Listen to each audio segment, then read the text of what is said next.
कि इस सृष्टि में सब कुछ ऊर्जा है। आज आप जो कपड़े पहने हैं ये भी ऊर्जा रूप में है, चश्मा ये जो पहनी है ये भी ऊर्जा रूप में है, आप जिस गाड़ी से आई हैं वो भी ऊर्जा है, आपकी जेब में जो पैसे पड़े हैं ये भी ऊर्जा है, ये सब ऊर्जा फॉर्म। इस ऊर्जा फॉर्म को हम अपनी मानसिक ऊर्जा से अट्रैक्ट करें। ऋषिकेश के आगे एक जगह है श्रीनगर, वहां पर सोने की वर्षा की, स्वर्ण वर्षा, कनक धारा स्रोत की उत्पत्ति वहीं। तो यह स्वर्ण वर्षा आप कभी इमेजिन कर सकते हैं कि बादल से पानी बरस सकता है, बादल से बर्फ गिर सकती है, लेकिन बादल से सोने के सिक्के गिरने लगे, सोने के आंवले गिरने लगे, नहीं हो सकता। मेरा अगला प्रश्न है कि ब्रह्मास्मि क्रिया योग का हमारे जीवन पर क्या प्रभाव पड़ता है?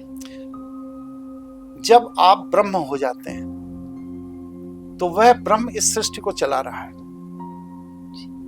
और आप उस ब्रह्म की ऊर्जा का अंश हो गए, तो आप भी इस सृष्टि के नियंता हो जाते हैं।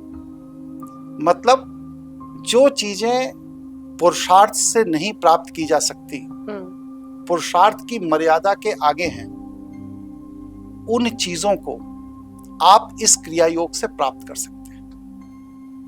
ठीक है, उदाहरण देके समझाएं।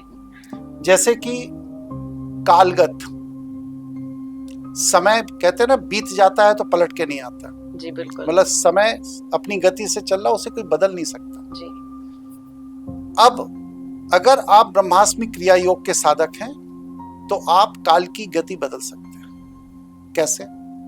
वर्तमान चतुर्युग में नियम यह है कि सतयुग, द्वापर, त्रेता और कलयुग, यह विधान है। लेकिन जिस चतुर्युग में हम हैं, इसमें एक महर्षि हुए वशिष्ठ। उन्होंने सतयुग के बाद भगवान श्री राम को देखने के लिए द्वापर को हटा करके पहले त्रेता को एस्टेब्लिश कर दिया, फिर द्वापर आया, फिर कलयुग आया। जी। तो ये जो चतुर्युग का क्रम है, सतयुग, द्वापर, त्रेता, कलयुग, इस पूरे काल क्रम को उन्होंने बदल दिया। तो यह जो काल क्रम को बदल दिया, ये ब्रह्मास्मि क्रिया योग से ही संभव है और कोई पद्धति नहीं। जी सर। तो सर एक इसी से जुड़ा मेरा प्रश्न है, क्या युवाओं को ब्रह्मास्मि क्रिया योग का ज्ञान लेना चाहिए या ये ज्ञान केवल पुरोहित को ही सीखना चाहिए? और क्या ये योग व्यक्ति सरलता से सीख सकता है या उसके लिए कठिन तप साधना करनी पड़ती है? ब्रह्मास्मि क्रिया योग मन स्थिति का विषय है।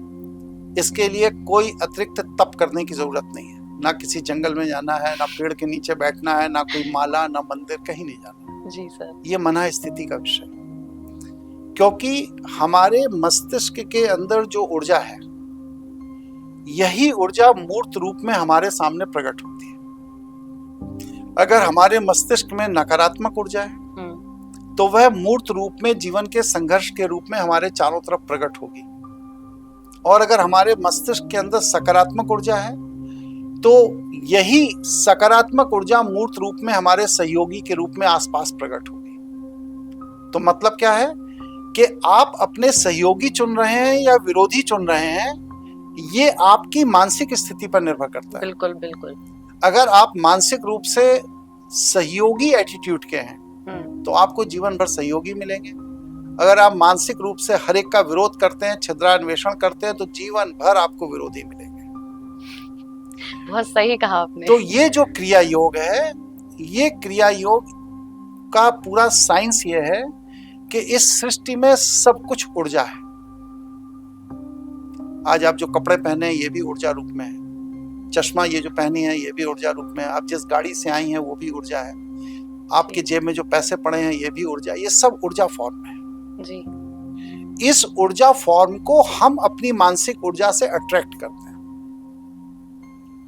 और जब हम अपनी मानसिक ऊर्जा से इस ऊर्जा को अट्रैक्ट करते हैं तो यह वस्तु रूप में हमें प्राप्त होती है।